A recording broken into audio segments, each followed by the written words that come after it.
going on, everyone? It is Bijal Patel. We are in our new house, so this is my office. First time going live here, actually. So excited to be here and in my new space, and getting kind of back onto the horse and into things. So today, I specifically wanted to hit a targeted topic on offers, and specifically on your offer. How is your offer named? And then, like, defining what the branding around that is and why this is important. So, one of the things that we work with our clients on immediately when they start with us, they get put through a brand 360 exploration exercise. And in that, one of the first things we want to know is, what is your offer, obviously, and what is your avatar, but what have you named the offer? And what have you named what your program or your back end or your core offer, what are those different things called? And after having seen dozens of names that did not hit the mark, I felt like it was important to get out here and you needed to know this information. Is when the name of your offer does not excite you, it is very, very slim chance it's going to excite the person on the other end. Now, your offer name has to be something that excites you and it could represent your bigger brand in a way. So to confirm and to differentiate, the offer name is different than what your company name is. So your company could be like Jim Smith Coaching.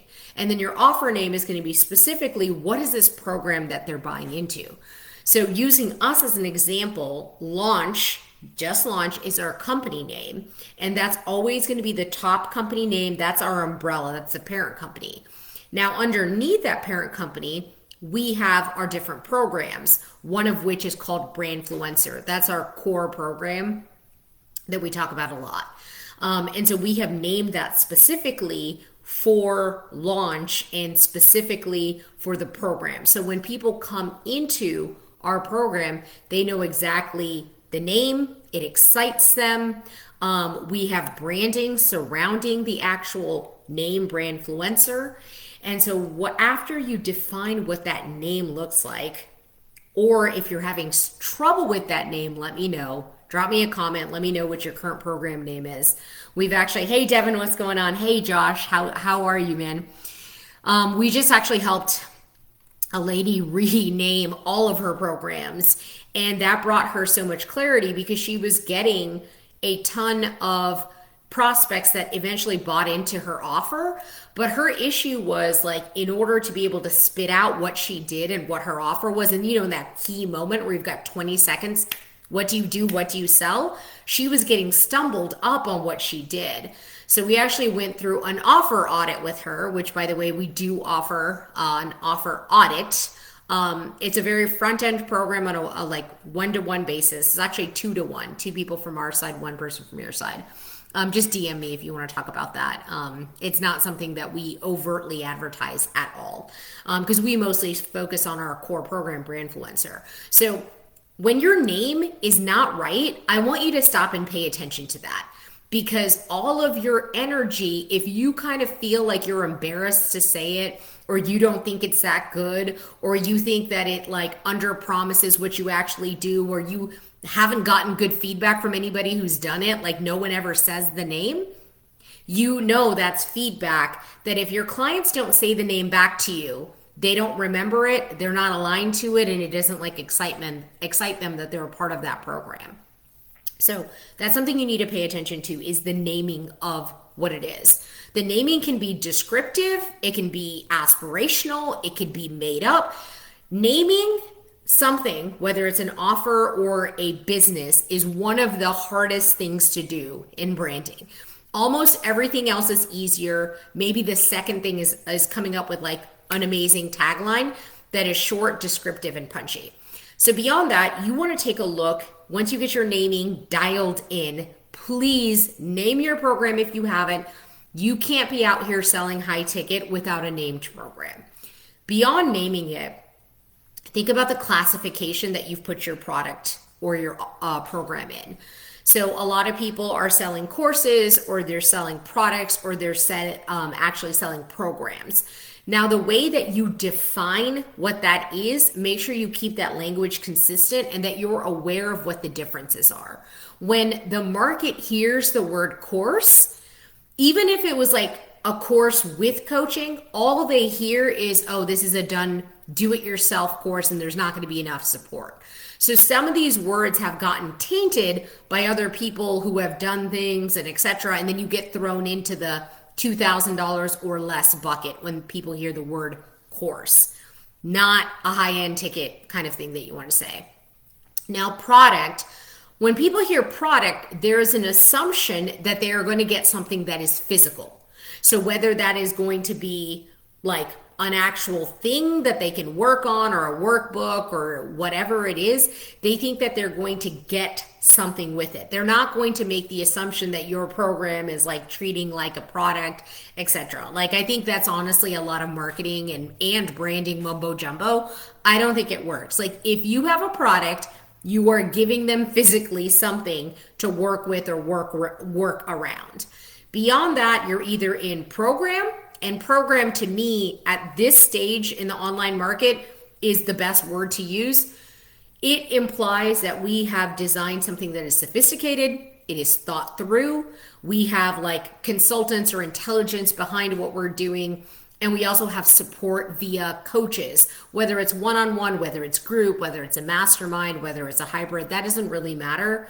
What matters is that they understand with the word program, there's an implication that there is a process and a framework that you're going to be walked through, and then there's going to be coaching support and help to be able to like guide you through that process so you actually have accountability and get results. Let me know if you guys have any questions surrounding that.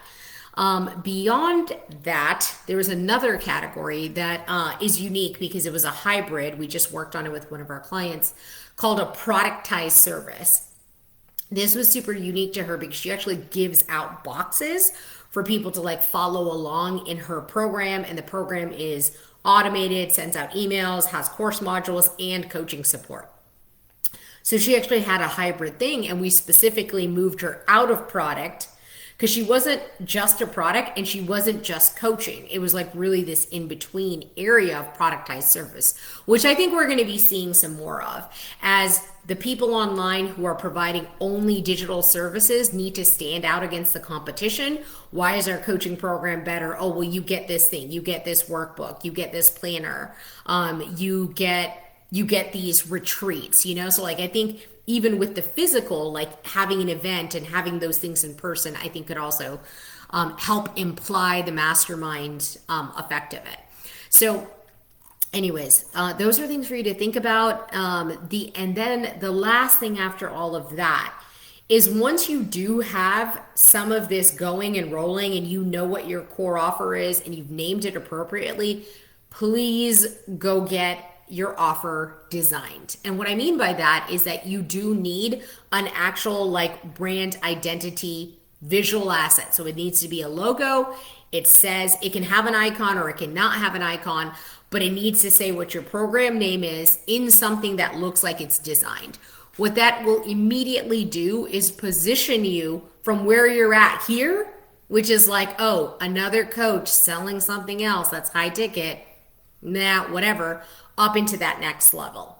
Immediately is going to do that because the market relies on perception. It does not rely on reality. And that's the biggest struggle between business owners and then their marketing and them trying to sell and not understanding branding.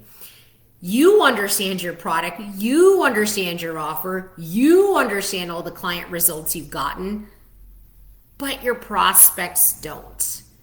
And you want to really entice them and lead them with feeling like you're a company of integrity, making them feel trusted that when they give you their high ticket PIF or they give you their payment plan and they're going to owe you all of this money, they want to make sure that your program is not going to go away in like 90 days and it's going to be dissolved.